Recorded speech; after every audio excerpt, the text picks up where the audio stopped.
Back at midday now with your weekly installment of News to You. A swing and a miss for the Bills, an infectious disease with a familiar ring, and why Elton John was not the hottest ticket in town. Dave McKinley looks back at a time when all of those stories and more were all news to you. 10 years ago this week, in seeking a franchise quarterback, the Bills had interviewed no less than 9 QB prospects prior to the NFL draft. Tall ones, short ones, runners, gunners, mountaineers, even volunteers. And in the end, they thought they had their man. He's got the talent to take you to the dance. Well, I guess the good news was that it would only be 5 more years before Josh Allen was available after the Bills used their first-round pick on one E.J. Manuel.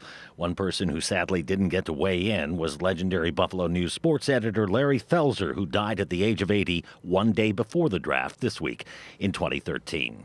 Ever hear that saying that history tends to repeat itself? Well, 20 years ago this week, we were in the midst of what read like the script of a bad movie that we would more recently become all too familiar with. The storyline had a similar start. So far, just sketchy details about the mysterious respiratory ailment that is believed to have first broken out in the Guangdong province last November. The subplot familiar. Fever, muscle aches, a dry cough, symptoms typical of many winter ills. Though the antagonist was the same, The evidence continues to point to a new strain of the coronavirus, it went by a different name, dubbed severe acute respiratory syndrome. or SARS. But wait, there's more. All right, hold on. Because along with the same plot, we had the same props, These are selling like hotcakes. with some of the same actors reciting the same lines. It very likely jumped from an animal species to a human.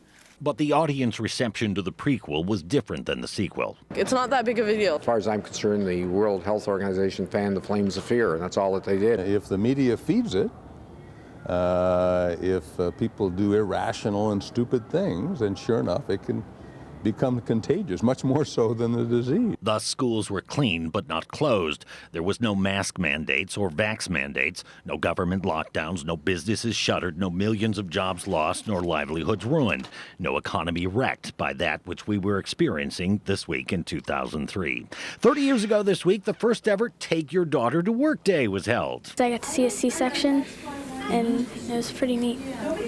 That's better than going to school. Yeah. And better than dissecting a frog in biology. In another step forward for womanhood, the FDA that week approved for use in the U.S. Reality, the first commercial female condom. A relatively unknown comedy writer named Conan O'Brien was introduced as the next host of Late Night. Fantasy Island was getting ready to hire the summer help.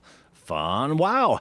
And the pinball wizard himself, Rock's piano-pounding madman from across the water, Elton John, delighted to sell out crowd at the Odd. Ordinarily, it would have been the hottest ticket in town, but it was not. These were, after the Sabres swept the heavily favored Boston Bruins in 4 games in the opening round of the NHL playoffs. Yes, these were high times indeed, back in the days when this was all news to you.